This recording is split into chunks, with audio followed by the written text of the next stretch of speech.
If you've been scrolling through endless specs, watching side-by-side video tests, and still feel a little lost about whether a 65-inch OLED TV is really worth the splurge, you're not alone. I've spent the last few weeks setting this Samsung model up in a living room that doubles as a home office, a gaming den, and a movie theater on weekends, so I can tell you exactly how it behaves when the lights go down and when they're blasting on. Link is in the description if you want to check the product details on Amazon. First off, the thing that most people overlook when they pick a big screen TV is how the picture processing actually works for everyday content. Samsung's NQ4 AI Gen3 Processor isn't just a marketing buzzword, it's a 3-chip engine that analyzes each frame, pulls out hidden detail, and balances color on the fly. When I tossed a 1080p sitcom onto the screen, the AI smoothed out the grain and lifted shadow detail without making the image look artificially sharp. The same thing happened with a low-budget YouTube cooking channel. The colors stayed true, the whites didn't blow out, and the overall feel was surprisingly close to a native 4K source.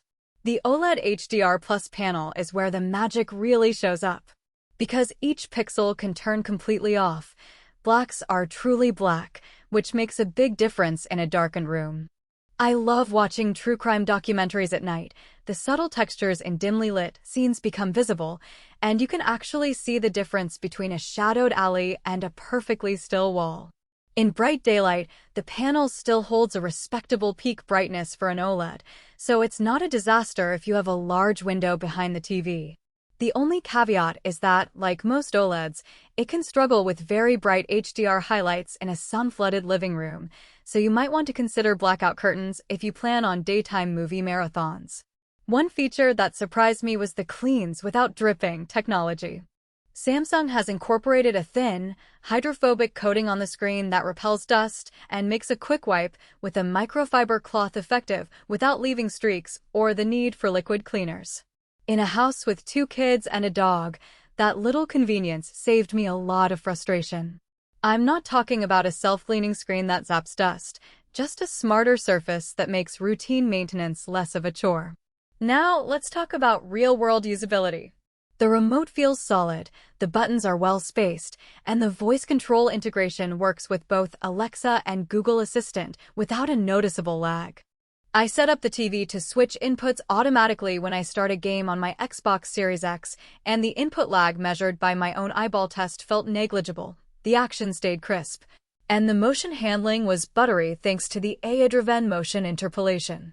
If you're a competitive gamer, the TV does offer a game mode that disables most post-processing, which brings the input lag down to a level comparable with many dedicated gaming monitors. Mounting this 65-inch unit was straightforward. The VISA pattern is standard, and the included stand is sturdy enough to hold it on a media console if you're not into wall mounting. The weight is on the heavier side for an OLED, so if you're planning a ceiling mount, double-check your bracket rating. Cable management is decent. The back panel has enough space for a power cord, HDMI 2.1 cable, and a couple of Ethernet or audio cables without a spaghetti mess. Who should buy this TV? If you love cinematic experiences, binge-watch series in a dark room, or need a display that can handle both high-end gaming and everyday streaming without looking like a compromise, this is a solid pick. The HDR Plus performance shines on streaming services like Netflix and Disney+, where the content is already graded for HDR, and the AI upscaling adds a nice boost to older material. Families that watch a mix of sports, movies, and kids' cartoons will appreciate the consistent picture quality across genres. Who might want to skip it? If you're on a strict budget and can live with a good LCD panel, the price premium of an OLED may not justify the incremental gain in black levels. Likewise, if your primary viewing area is a sunlit kitchen or a room with large windows that you never close, a high-brightness QLED or mini-LED might serve you better. Lastly, if you're hunting for 8K resolution, this 4K model won't meet that need, although for most streaming and gaming content today, 4K is more than sufficient. The value proposition of this Samsung model goes beyond the headline specs. The real benefit comes from the combination of AI processing that makes every source look better, the OLED panel that delivers deep contrast, and the practical conveniences like the no-drip cleaning surface and robust voice control ecosystem. Add the 2-year Amber Protection Plan into the mix, and you're looking at a package that cushions you against accidental screen damage, which is something you rarely think about until a mishap happens. If you decide this is the right fit for your home, just remember the link is in the description.